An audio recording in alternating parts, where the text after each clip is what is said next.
that the state DEC, Department of Environmental Conservation, the New York Power Authority, and the Canal Corporation begin to take actions to lower water levels throughout the systems where those levels can be controlled. Reservoirs, the canal system, and controlled river areas. Obviously, these areas were devastated during Hurricane Irene, Tropical Storm Lee. The actions that have been taken over the 24 hours past and that will be taken over the next 24 hours or so will greatly moderate any potential flooding in these same areas. Although the storm track indicates right now this may not be the hardest hit area, it may not be a replay of Irene in these same areas. The governor's direction is not to take any chances and to be prepared. What you see behind us today, the water levels that you see here are unusual because this is the result of water levels being lowered elsewhere on the canal and on the state water systems. Specifically, as far as the New York Power Authority is concerned, Gil Quinones is actually out right now on the system, working to lower water levels at the Hinckley Reservoir, where we have the Jarvis Small Hydro Power Plant, as well as the lower reservoir of the Blenheim-Gilboa storage plant in Schoharie County. The purpose of lowering the water levels, including the canal itself, is to create additional storage space to absorb the expected incoming rains. We're here at the Crescent NYPA plant. This and the Vischer Ferry plant are small hydropower plants. The plan is to have operators working 24 hours a day, 7 days for the next few days, to oversee these plants during the duration of the storm event. We'll also station civil engineers here to monitor closely the integrity of the dams. Everyone is working together. The Canal Corporation, the Power Authority, DEC, and the Emergency Operations Center of the state. Next, you'll hear from Brian Stratton, the head of the Canal Corporation, to discuss the actions that he's taken.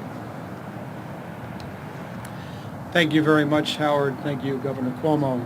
I'm Brian Stratton, the director of the New York State Canal Corporation.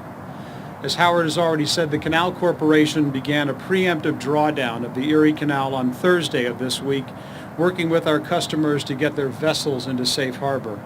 The upper gates of our 8 movable dams here in the Mohawk Valley were fully raised. The upper gates on them were fully raised on Saturday, which reduced normal levels in the navigational channel 4 to 6 feet below normal navigation. Today, the Canal Corporation is raising the lower gates within those dams, and the uprights are also being raised to further increase available capacity on our system. In total, the actions we have undertaken under the governor's leadership and put into place since Thursday will lower water levels 12 to 16 feet below normal navigational level along the Erie Canal between Lock 16 in St. Johnsville, Montgomery County, and Lock 8 in Scotia, Schenectady County. We anticipate that the movable dams will be fully reinstalled in a number of days following the passing of Sandy in order to return the Erie Canal and our canal system to normal navigational level. The Erie Canal and New York's 524-mile canal system is scheduled to close for this navigation season on November 15th. Howard?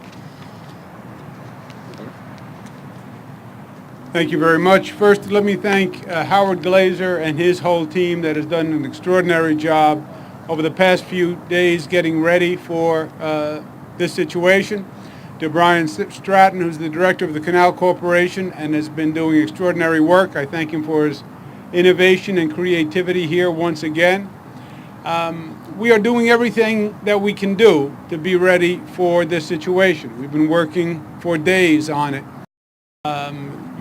Today we deployed 1,100 members of the National Guard. General Murphy is with us today. Every kind of imaginable equipment that you could possibly need. Black Hawk helicopters, lighter utility helicopters, over 900 Humvees. We're working with local emergency coordinators all across the state.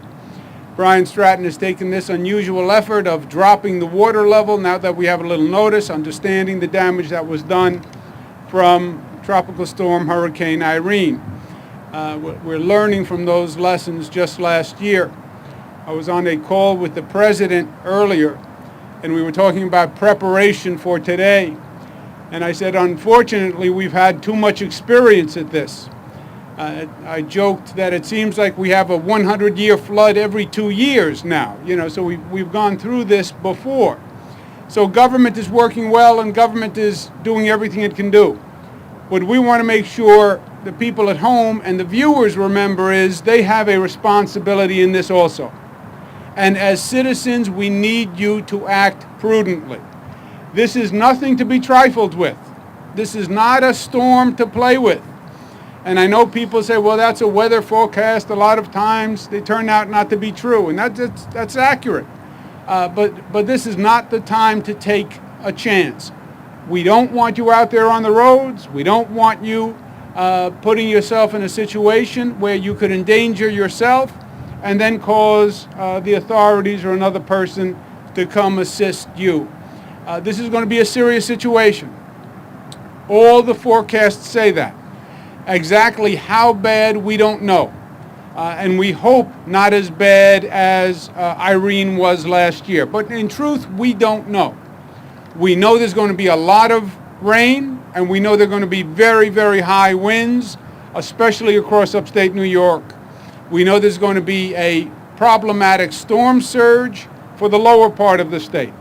But whatever it is going to be very serious. And again, it is nothing to be trifled with. So please treat it with respect. We're closing many of the train systems that we operate, the bus systems that we operate, because it's going to be unsafe. We don't want to encourage people being out there, but we need people to act responsibly.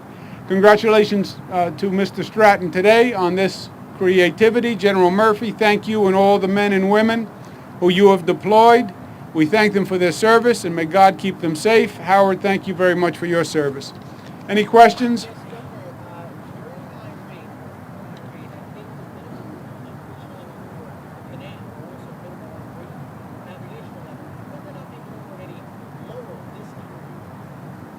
You want to speak to the... We actually are. Dan, we actually are going lower. We're going 12 to 16 feet below normal navigational levels. During Irene and Lee, because of a number of factors, we were only able to raise the upper gates. There are two sets of gates within the movable dam. So we dropped about 6 to 8 feet below navigational levels. You have to understand, too, that Irene and Lee brought a tremendous amount of precipitation that was unexpected, in some cases unforecast, and certainly under the governor's direction and his leadership. We're being extremely cautious, and we're doing everything we can with an extended lead time to make sure that those structures are out of the water. Any other questions? Okay, thank you all very much. Thank you for being here.